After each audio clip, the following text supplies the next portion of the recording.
Selamat datang ke ASM Podcast yang dibawakan khas oleh Akademi Sains Malaysia. Siri podcast ini merupakan platform perkongsian topik-topik berkaitan sains, teknologi, inovasi dan ekonomi STIE secara santai dan mudah difahami.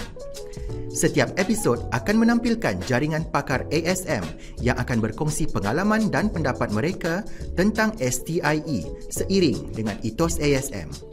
Budayakan sains, raikan teknologi, cetuskan inovasi.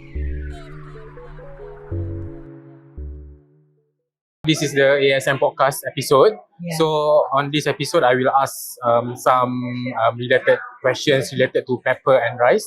So basically, as your specialty in pepper, so how do you see this kind of industry in Malaysia? Okay. For pepper, I think we already make it world famous. The quality of Sarawak pepper is the best. Is considered as the best. So even other country, they try to use our name. So we are very proud. But I think the industry is not moving forward. Our plantation area has been decreasing. There are several problems. I think for the local people, they find that now planting oil palm is easier and more profitable and a bit less problem. Lada hitam pepper is considered a very delicate crop. You need a lot of attention. I think we are actually production-wise we are decreasing. There are new competitors like Vietnam, Cambodia going up. So how do you see that Malaysia can go front on this pepper industry? Yeah. Since you said that we have decreasing in terms of producing it. Yeah. So how do you see moving forward we can produce more on this industry? My opinion, a personal opinion, is that we should go to value added. I did all the time. I do still advocate. We should go for pepper oil production, oil resin production. My idea is that you can process oil resin, and this is actually used for the food industry as a preservative, and also there are other uses also. This oil resin is extracted from peppercorn. So the advantage is that the price of oil resin is many times higher than your raw peppercorn, And also, the highest oil resin can be extracted when the fruits are nearly matured, not fully matured. So if we harvest the peppercorn at that stage, I call it green matured, a green hard stage. It had highest content of oil resin. And then if you grow pepper crop just to be harvested at this stage, actually you may be able to get 3 harvests in 2 years, because normally pepper until you can harvest it take about 6 to 9 months. But to reach this stage where we can have highest oil resin extracted is only 4 or 5 months. So you can harvest earlier and get the crop that's the highest value, and then you can have more than one crop in a year. So to me, this is advantage. But you need an industry set up a factory to extract this, and also when you export the oil resin, you export in small amount, which is of high value. But if you export in peppercorn, you need big bulk in Gunisek. That is my idea that if Malaysia want to sustain or get forwards on pepper industry, maybe we should have to think of this producing different products. Okay. You know, So basically, not like, the raw material. so basically, at this moment, do we have this kind of product produce or how? We know how to do it in small scale, but I think if nobody taken it up now. Maybe government should should invest on this. So meaning, is there any kind of talk that has been delivered about this kind of product, the new product on the peppercorn? Not publicly lah. I did give this idea to the KPDK, when we met the officer, but I don't know whether it channel up or not. Another time I did talk is in a big meeting about agriculture, and someone university they want to take it up, but somehow this university is cutting in Miri. But in the end, I think they are negotiating with some small scale instruments, but in the end, not working. So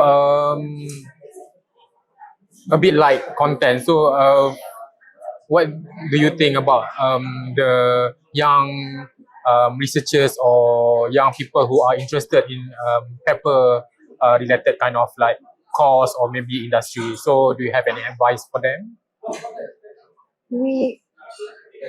I think in Malaysia, because the crop is actually going down, so I think it's not much of a incentive for young people to look into this. But we do have a pepper board. We have a board, Pepper board have research arms. They have researchers. Actually, some of them were my former students. They are doing useful work but it's related to the production, not the processing. They are related more on production, like disease, how to cope with disease problem, and the planting system, like that. So earlier you said you're also interested in rice industry. So I mean, what is the current maybe projects or engagement that you did with other people or other industry? Okay, regarding rice, it's just my research interest only, because I was doing my postdoctorate research in University California, Davis on rice. And that time, I was trying to sort of see how to improve the rice yield. But coming back here, actually, I wish to work on rice, but I was asked to work on pepper. And to me, especially for Sarawak, we have hill paddy. They grow on dry land. They don't have to rely on irrigation. To me, as a plant breeder by training, I think we should select among our germplasm the one that can give us the best growth and good growth and high yield. And also now I learned that from China, they also have some kind of rice they call it dry, can grow on dry land. They don't call hill paddy, we call hill paddy here. So maybe the easiest way is to see whether we can import or ask them to give us some of the rice, sample. We try to grow it here. So to me, especially for Sarawak, we are so used to hill paddy. planting paddy not on wetland. So maybe we should try this. So this can help our food security problem, right? On the wet paddy, of course, we have to rely on irrigation.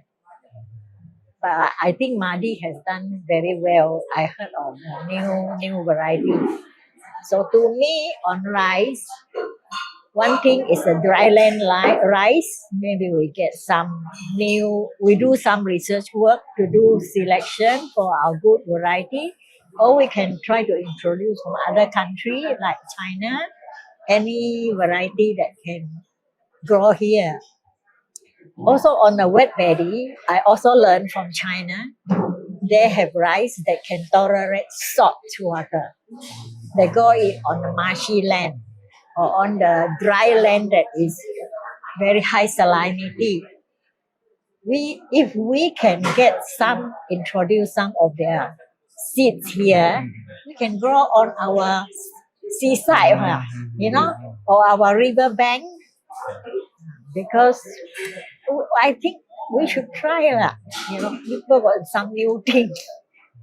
So did you bring any, for example, on your end, do you bring any sample back in Malaysia, like to introduce to the people here? No, because I'm not in the position. You see, as a private individual, perhaps you can ask, but I have never tried yet.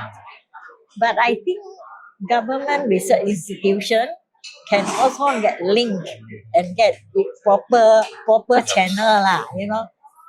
For me as a just individual, and then now not already retired, I am not in a position to link up with any institution. But because I speak Chinese, I think if necessary, I can serve to link lah. So do you have any other last word that you wanted to share with the young scientists or young researchers? Maybe I can only talk just in this area for Sarawak lah. I think I am agriculture. I work in agriculture for all of my life. I still want to talk on the area of agriculture, and I think Sarawak had a lot of local indigenous foods that we have not explored. For example, dabai, which is a seasonal fruit, and a lot of people love it. Now the price is very high. 1 kilo can sell up to 60 or 80 ringgit. But when it's in now big season, of course it go down to 20 ringgit lah per kilo. This crop is very, very good because so far we have not seen any diseases or pests affecting. And the oil it produces is of the good oil, omega-3, omega-6. This has been researched on by UKM before. It's proven. So I just give example of this crop. Another thing we have is longan. We call it isao. It's the green one. So it's very nice also. This is a local. Another one is mawang, which is a local mango. I think we can improve it. And the last one I want to say is we have durian, the white durian, not the same species. We call durian isu or durian nyaka, which has a very good taste, very creamy and orangey color. And if you eat it, the smell is not so strong, not so fibrous. So I think to me lah, Malaysia has a lot of local indigenous crops, and I am emphasizing on fruits, and especially from Borneo side we have. So our young researchers who are interested in agriculture or biology, I think they can explore this. We need some new crops. Okay. So, as someone who are in agriculture for long year of your time, so how do you see the indigenous products of Borneo, especially that can lift up the economy of the public or the state itself? I'm more familiar with Dabai. I think it is can serve as one of the example of our indigenous food that we can sort of develop to gain some economic value. Firstly, it is full of antioxidant.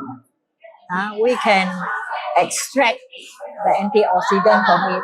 Secondly, is oil, and thirdly, of course, as a fruits lah.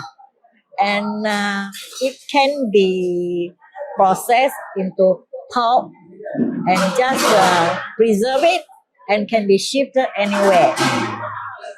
Another equally the same example is the mango. I say the white mango we call mawang here. It has a very nice color. It's orangey, So you can extract the pulp and make all the smoothie and all that, So this can be preserved and exported. In China, they need a lot of this because they import our durian, right?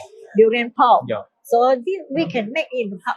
So people in some of the shops, they sell drink. We can make it this way lah.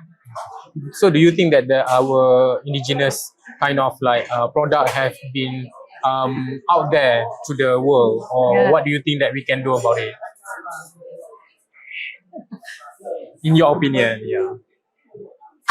You mean the existing, or maybe like another indigenous kind of products. So, what do you think? How we can like promote it more upfront? Yeah. I think firstly we want to promote certain species, certain plants. It has to be having a multi-function, multi-purpose. If it's like rice only for one use, it's quite limited. But luckily, it's our staple food. But if for other food that can use for several uses, that is the best lah. And then promotion, I think you have to let people. I don't know, like oil palm is a very long struggle to promote. I think we have to look for the value this supply chain. Okay. Okay, I think that's all for today. Thank you so much, Doctor.